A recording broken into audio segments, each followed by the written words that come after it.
سلام دوستان، فرشاده هستم و خوش اومدید به سومین قسمت از واکتور بازی استنلی پارابل. قبل از اینکه بریم سراغ بازی حتما یادتون نره به کانال من سابسکرایب کنید. اگر از این ویدیو خوش اومد دکمه لایک رو بزنید و اگه نظری هم داشتید پایین تو بخش کامنت ها برام بنویسید.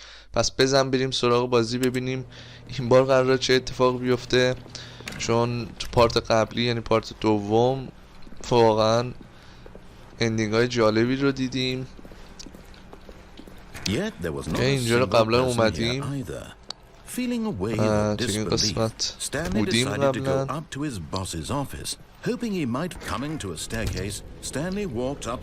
که الان بهمون میگه که بریم طبقه بالا، ولی خب ما اون کار رو کردیم. این بار قراره بریم طبقه پایین.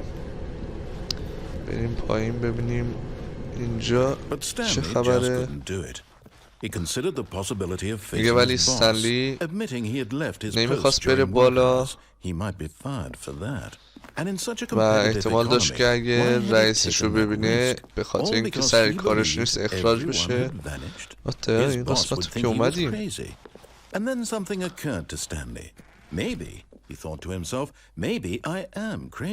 و میگه که استنلی با خودش فکر کرد که شاید واقعا من دیوونه هستم. اینجا چی شده اینجا؟ And as Stanley pondered this, he began to make other strange observations. For example, why couldn't he see his feet when he looked down? Why did رابی خودش هم میگه چرا وقتی استنلی نگاه میکنه به پایین پاهاشو نمیبینه، یا وقتی وارد اتاق میشه در خودش بسته میشه پشتش.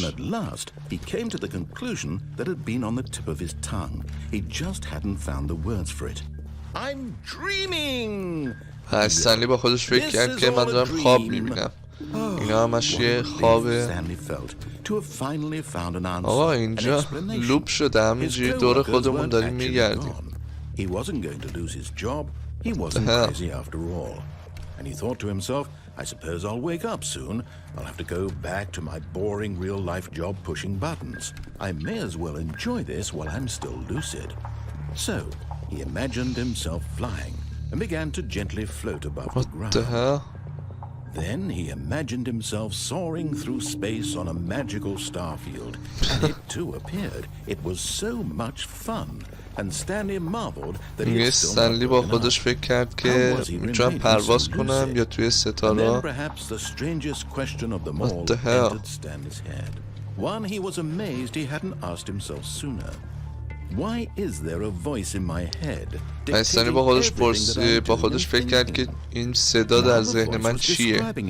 Being considered by Stanley, who found it particularly strange.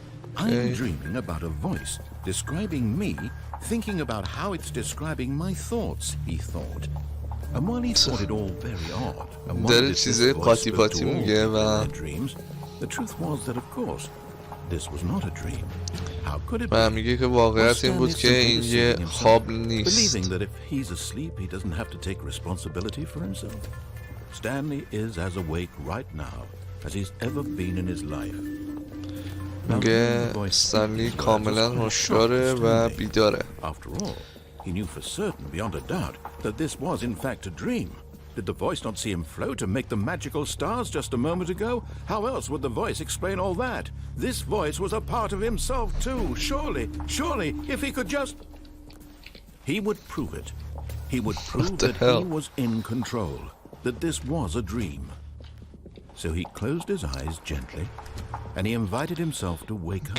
و استنلی میگه استنلی چشماشو میبنده و تصور میکنه که الان خوابه روی تختش و خودش فکر میکنه که بذار بیدار بشم، بذار برم سر کارم و کارم انجام بدم و من آپارتمانمو میخوام، همسرمو میخوام و کارمو میخوام و زندگی من نرماله و همه چیز قراره که خوب بشه. منم خوبم. ولی نه، یه لحظه فکر کردم الان تموم میشه.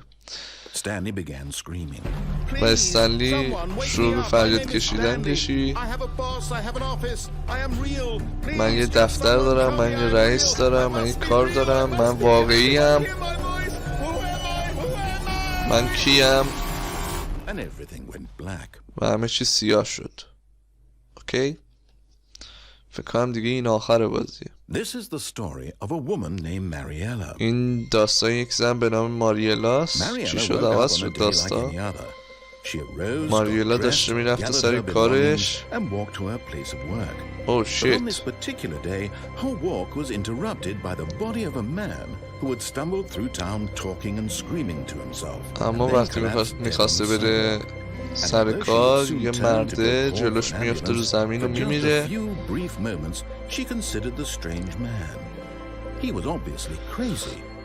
و ماریلا با خودش فکر میکنه که این مرده دیوونه است.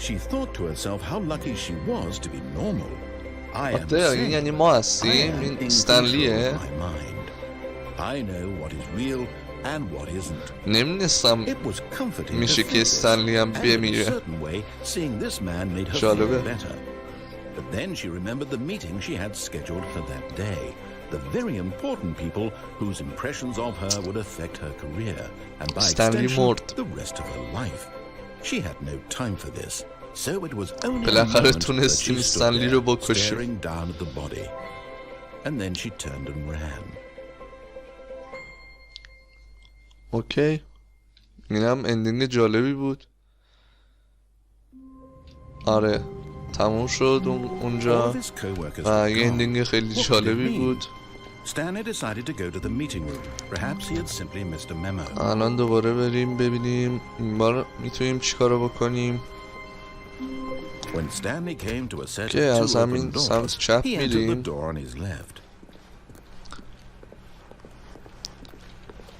ولی این بار به جای اینکه بریم طبقه پایین میخوایم بریم طبقه بالا، چون طبقه پایین رفتیم و دیدیم چه اندینگ افتضاحی داشت.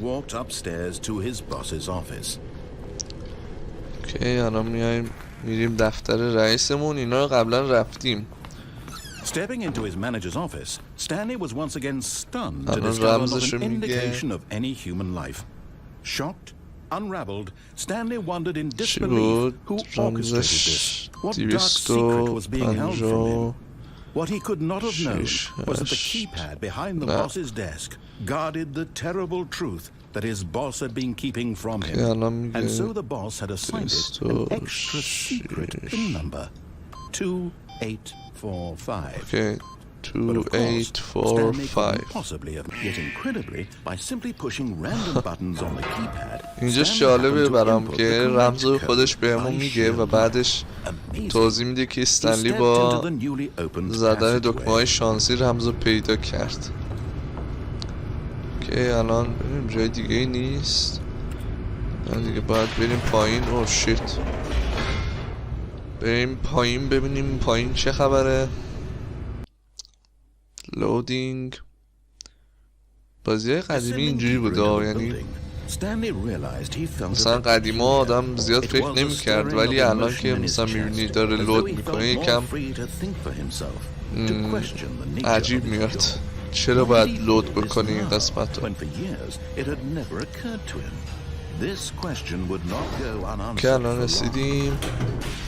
اوه شیت برقا رفت. Stanley walked straight ahead through the large door that read Mind Control Facility. که الان اینجا میتونیم یه انتخاب بکنیم و این قسمت رو قبلا رفتیم که میریم تو بخش Mind Control Facility. اینجا نوشته Escape. Although this passageway had the word Escape written on it, the truth was that at the end of this hall, Stanley would meet his violent death. راوی میگه درسته روی تابلو نوشته بود اسکیپ یعنی فرار، اما واقعیتش اینه که آخر راه رو استنلی میمیره. راوی هم میخواد وسوسه‌مون کنه، میگه که هنوز در بسته نشده و استنلی میتونه برگرده و بره بیرون از این راه. اوه شیت اینجا چیه؟ در باز شد. این باید بپریم اون تو. نمیدونم شاید هم باید برگردیم. آقا ولش کن بیا بپریم ببینیم چی میشه. اوه شیت. آره مردیم. چه مرگ. اوه نه مردیم هنوز. What the hell?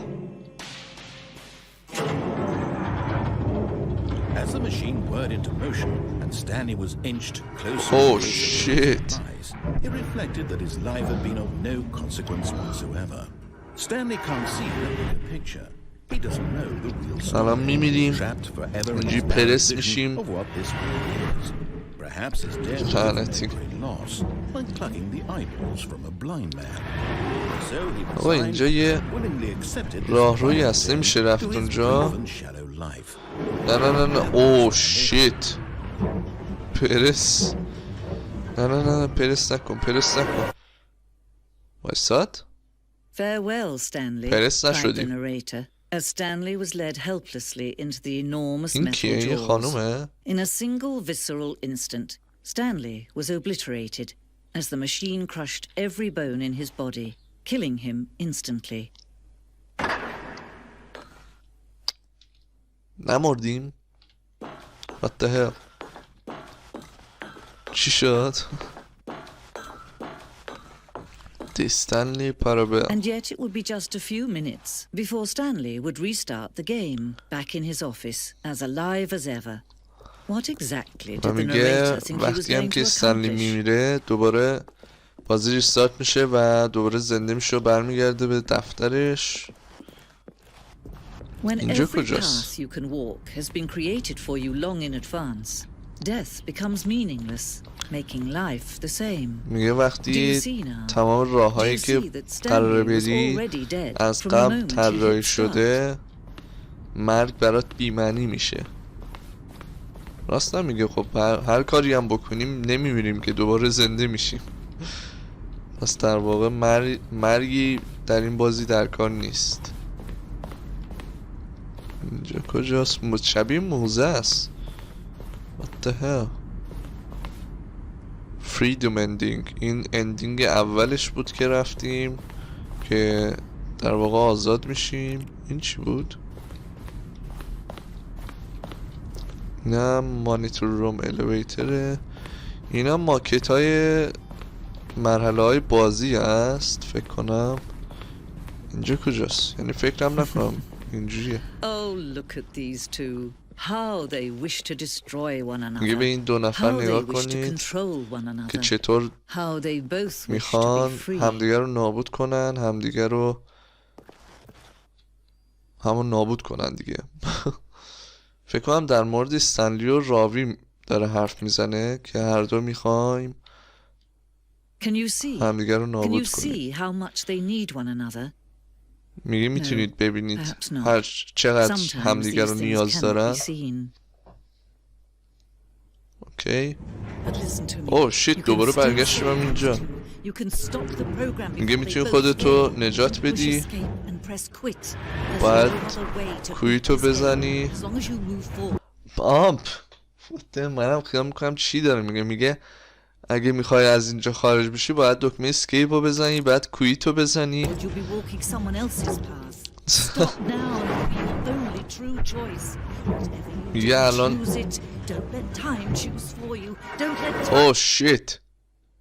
الان قراره بمیریم. نمیدونم کویتو بزنیم یا اصلا ببینیم. اوه شیت. اون صدای له شدنش هم اومد. الان چی شد؟ الان ریستارت میشه دوباره میره از اول شروع کنیم. ها میتونیم اسکیپ رو بزنیم پس لود نمیکنه. بله فهمیدم. این یه اندینگ خیلی جالب یا خیلی مسخره است که الان باید اسکیپ رو بزنیم بعد کویت رو بزنیم که کلا از بازی خارج میشه. و آره فکر کنم دیگه اندینگ بازی همینه. آخرین اندینگ بازی همینه. خیلی ممنون که تا اینجا تماشا کردید. حتما یادتون نره به کانال من سابسکرایب کنید. اگر از این ویدیو خوشتون اومد دکمه لایک رو بزنید و اگه نظری هم داشتید پایین تو بخش کامنت ها برام بنویسید. تا ویدیو بعدی، خدا نگهدار.